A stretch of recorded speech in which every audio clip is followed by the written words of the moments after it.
big thing. All right, let's go. Christian, you. No, I need a second. How's the handle feeling for you just compared to the start of the year? A lot more confident, just working on it every single day with my PD coach and, just trusting it, and also weight room work too, being stronger with the ball also helps a lot. Yeah, I mean, there was a period of weeks after Zion went down where you guys were really struggling on offense. What do you think you guys have found as a team lately to start scoring the ball better?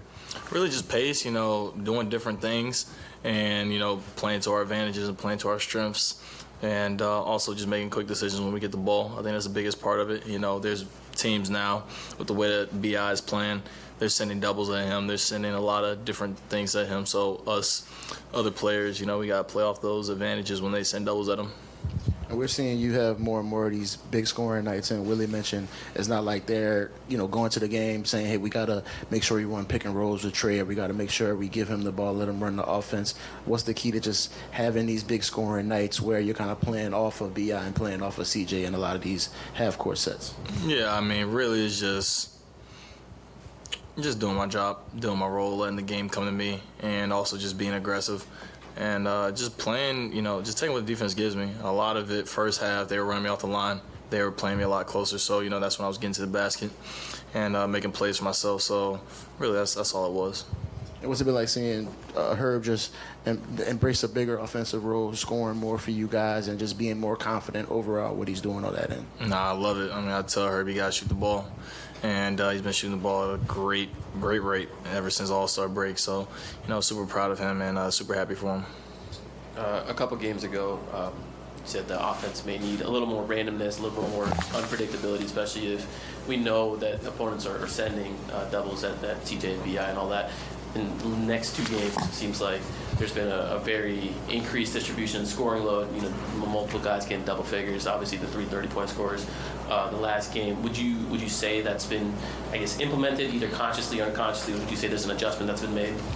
Yeah, a lot of it. There's a lot of it on us as well, because there's times we can just set random screens in transition. We can get out. We can play defense, and that'll be our offense. That's a part of it too. But yeah, I think we've definitely done a lot more different things that we have done in the beginning of the season. We definitely grown our offense a little bit more, and BI is a big part of this because he is such a good playmaker. In my opinion, he's the best playmaking wing in the league, and he's been finding us and creating his own shot too. And when you say you're doing more different things than the beginning of the season, any specific examples you can give?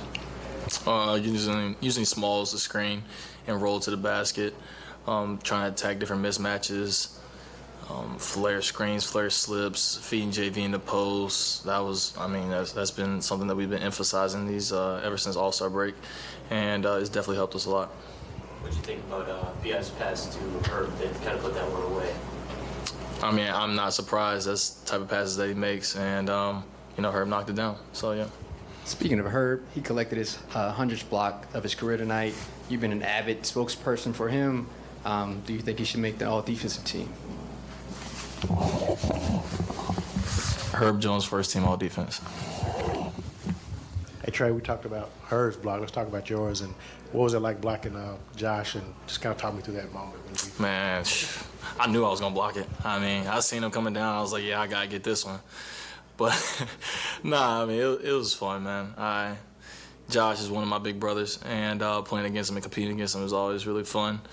I thought we were going to have a B.I. and Frank Jackson moment for a second because I yelled at him, and I was like, wait a minute, let me make sure it's just friendly, that's my dog. But the referees were smiling too, so I think they read the room, which was good. It's not always the case with some situations. I'm not saying anything bad about the refs. Let me make sure I say that first before I get fined. So, yeah. And you got really cool with Z over the past year.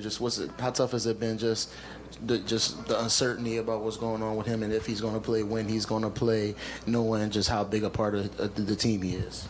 Yeah, it's definitely tough, especially because, he was out the entire year last year.